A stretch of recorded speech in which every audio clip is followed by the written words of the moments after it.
உக்ரைனோட அதிபர் ஜெலன்ஸ்கி வந்து ஜம்முன்னு கிளம்பி ஒரு 3 மணி இருக்கும். அப்போ வந்து டென்மார்க்கு போயிருக்காரு. டென்மார்க்கில் உள்ள அதிபரை வந்து சந்திச்சிருக்காரு. டென்மார்க்கில் உள்ள அதிபர் வந்து வாங்கன்னு சொல்லி வரவேற்றிருக்காங்க உக்ரைனோட அதிபர் ஜெலன்ஸ்கியை.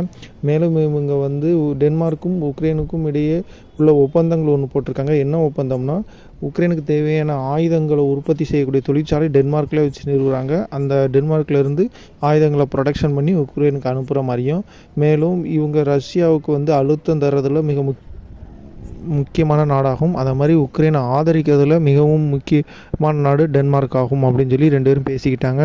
மேலும் இவங்க ஒப்பந்தத்தின் மூலிமா இன்னும் முக்கியமான ஆயுதங்களை உற்பத்தி செய்வதற்கான தொழிற்சாலையை அதிகப்படுத்த போகிறாங்க. ஐரோப்பிய நாடுகள் ரஷ்யா மீது 19வது கட்ட பொருளாதார தடையை போடணும்.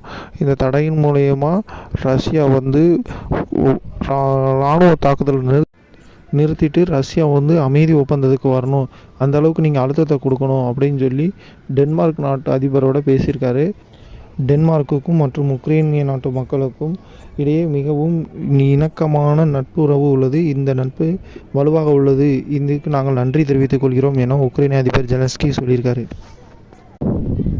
ரஷ்ய அதிபர் பத்திரிகையாளர் சந்திப்பிலும் போது ஒரு பத்திரிகையாளர் கேள்வி கேட்குறாரு.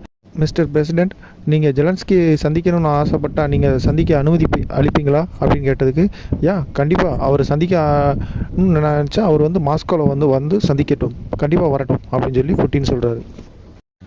ஜெலன்ஸ்கியை சந்திப்பதை நான் ஒருபோதும் நிராகரிக்கவில்லை. அவர் வரட்டும், வந்து மாஸ்கோவில் வந்து என்னை பார்க்கட்டும் அப்படின்னு சொல்லி ரஷ்ய அதிபர் புட்டின் வந்து சொன்னார்.